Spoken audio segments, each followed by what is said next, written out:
How's it going, everybody? It's Hexit here and welcome back to episode 2 of Career Mode.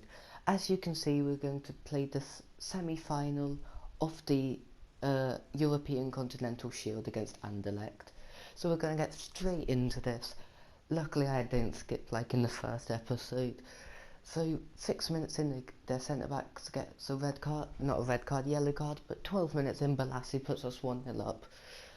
Okay, 35 minutes in, nothing else happens. We're going into half time, still 1-0. So 1-0, that their right mid gets a yellow card now, but another goal by Fraser Campbell and a second goal by Fraser Campbell 8 minutes after. So as we're heading into the final whistle, no late goals, just an easy 3-0 victory against Anderlecht, and we are going into the final. So as you can see, the final will be against Lokomotiv, the Russian league side. And here we've just got a few press conference things. I do decide to try and motivate my team. And then transfer offer here for Delaney. They want 1.2, we ask for 1.5 just to see what we can get out of them. So we'll see what they come back and say with. Tournament prize money, 2.1 mil for that. Pretty good, go towards buying a player. As you can see, Giuseppe Rossi, we're really trying to get him. I decided to put 11 million, I was about to set off, but I was like, nah, Fraser Campbell's played way too good. So I decided to put in an £11.5 million bid for him. So that's submitted, see what's happening. As we continue forward, you get an offer for, we get Jason Punchin come back. They say 2.7, I say 2.9, get a bit over its value. Let's see what they come back and say. They say 1.4, we accept that, that's above his valuation for Delaney. And as you can see, Fiorentina have accepted the 11.5 mil for Giuseppe Rossi. So we decide to offer him that 70 grand a week contract on 2 years as a crucial player and see what he does come back and say it. So we head straight back into Lokomotiv in the final. 10 minutes in, nothing's happened. 15 minutes in, they take the lead through their left mid or striker, I don't know their formation. They get a booking, hopefully we can get back in this game, but they go 2-0 up in the 40th minute. As you can see, Balassi comes off a Chung Young. Busufu, can't pronounce his name, misses a penalty. 80th minute, we're not going to get back in this. To rub salt in the wounds, they score an 85th minute goal. So we didn't win it, but at least now we can concentrate on ringing in the signings and starting on the Premier League season. So we do get told that approaches have been made for Winston Reid, so that's one of our centre-back options gone. 2.9 for Punchin's off, but we get another bid from Nantes, who we played in the group stages. We asked for 2.9 mil because we're already getting 2.9 mil from the transfer. So we look at Pogba's brother/cousin, haven't figured that out yet. We inquire for him, so inquire for Mark Abata and also Masaccio. And I believe we also we also go for Toprak as well, just to see what's happening.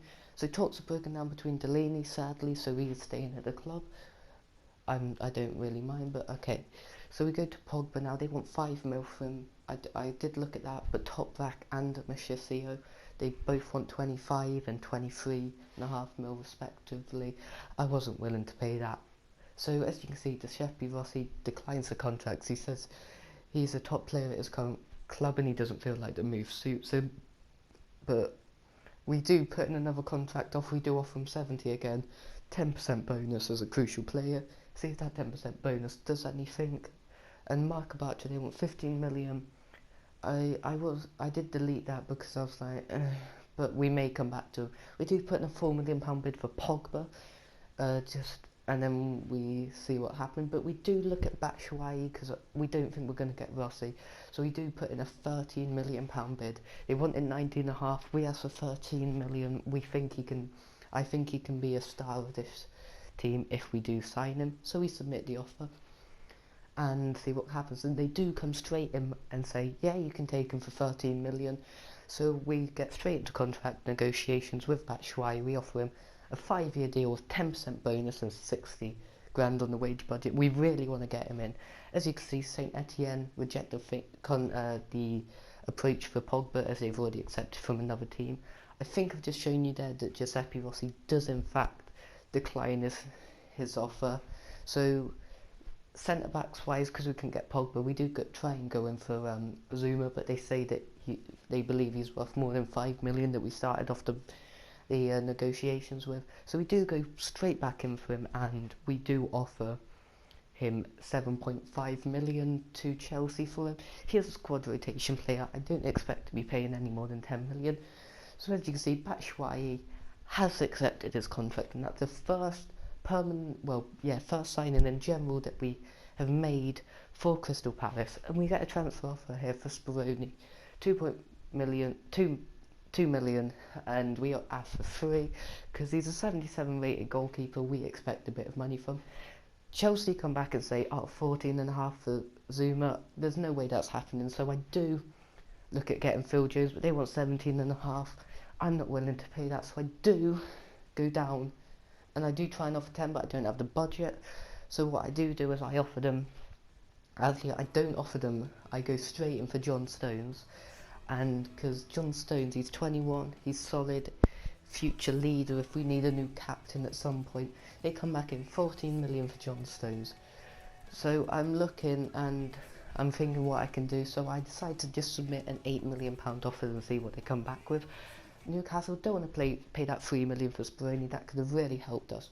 Everton say it's unacceptable, the amount of money that we've offered them. So we do go back in, like I said earlier, for Mark Bartra. We look at him, we decide to offer 9 million plus Delaney, I think his name is, and we submit the offer, see what Barcelona say. They're not going to want him. It's just to try and up what we can give Barcelona, because we don't have the funds to offer that money for him.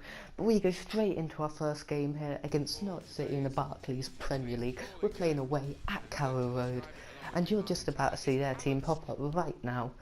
And they're playing Ruddy, Whittaker, Martin, Basong, Olsen, Tetty, Malumbu, Howson, Jarvis, Higuain, a new signing, and Mbokani in a 4-2-3-1 formation.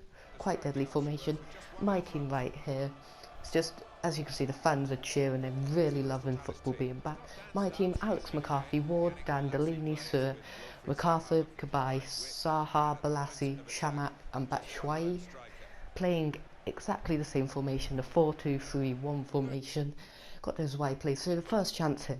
So he passes it into MacArthur. MacArthur passes it out to Joel Ward, who bursts onto it. He looks up, passes it into Shamak. Shamak plays it back to James MacArthur. Back into Shamak. Shamak takes a shot, and Ruddy with an excellent save. So the next opportunity of the game comes straight from a goal kick. Scott Dan wins the header. It comes into Shamak. Shamak battles his way through, gets a quick free kick, passes it over to MacArthur. MacArthur gets fouled on the edge of the box. The ref gives no booking for this. However, I believe that should have been a yellow card. So as you can see, the ref's just showing Kabai where the ball should be placed. As you can see, I've got player on the left, who's just on the right, who I was thinking about having a shot, but he just lays it off to Batshuayi, who knocks off the challenge, cuts back inside and takes a shot and pulls off another good save by John Ruddy. So the next opportunity, Sir, he passes it into MacArthur. This is the last opportunity of the half. Shamak passes out to Wilfried Zaha, who shoots, and Ruddy again with another save and a save straight after that. Half time going 0-0, Norwich 0, Crystal Palace 0. So I was hoping for better, but straight into the second half we get an attack. Balassi he's gonna try and bomb down that wing, but instead he looks back, finds Sir, who boxes it, and we get a penalty, which is quite controversial because I've turned handballs on, so now there'll be handballs in this to make the rules more realistic. But it's a penalty nonetheless. Kabai steps up, quite lucky with the goal, but any goals count, and Kabai runs off and celebrates the first goal for Crystal Palace in their Barclays Premier League season. So 1-0 Crystal Palace, 54th minute, and then so next opportunity comes straight here when Graham Dorrans picks up the ball, passes it to Olsen. Olsen into Higuain, back into Olsen, back in, stupid challenge by me there. I thought I was a different player, so I slid in, and the ref awards the second penalty of the game. So, as you can see, I thought it was a different player. I was stupid, fouled Graham Dorrans and gave away a penalty. So, Mabong Kenny, I'm just going to call him that, shoots, puts it straight in the left-hand side, and it's back to on level terms. He goes and celebrates. Crystal Palace's heads go down, but that's not what I want. I want to get straight back into this. So what happens here is there's a free kick straight in, headed away by Scott Dan. And then from Jarvis passes it back to Whittaker, who misses out. Zaha picks it up. Batshuayi plays Zaha back through. Zaha, he's got bags of pace. He's running out of energy. He's getting caught up. He gets tackled, but he brings it back and bangs it into the near post. 2-1 Crystal Palace, 84th minute. He surely has won the game. I forgot to show you, I did bring on 2 subs. Patrick Bamford and Chu Young also came on. So here, Whittaker passes it. Oh, Balassi picks it up, sees Patrick Bamford, who I bought on, running through, and Patrick Bamford round the keeper. 4 minutes later, it's 3-1 and has surely wrapped up the game. So the last opportunity of the game, and the referee, as you've probably seen from the title, awards another penalty. Stupid defending from me. I really need to get work better. Delaney gets a yellow card. I was about to say red card. 90th minute. Is it going to be 3-2? First game of the season? I dive the right way and it hits the post by Steve Whittaker. And that's the last action of the game. So the final score at Carrow Road, Norwich City 1, Crystal Palace 3. As you can see the stats there, we were dominating that game. So we should have scored more. Cabaye got man of the match. Bamford also got the same rating as Batshuayi. I wasn't really impressed with Batshuayi in that first game, but we can't judge him on his first game. So these are the final scores here. You can see not really any upsets there. Swansea nearly forced an upset on Chelsea because they're doing better than they are in real life. So that's probably going to end the video here, guys. I hope you have enjoyed it, and I hope to see you in the next episode. A like would be much appreciated, and a subscribe would be even more. And smash that thumbs up if you're happy for the second part of career mode.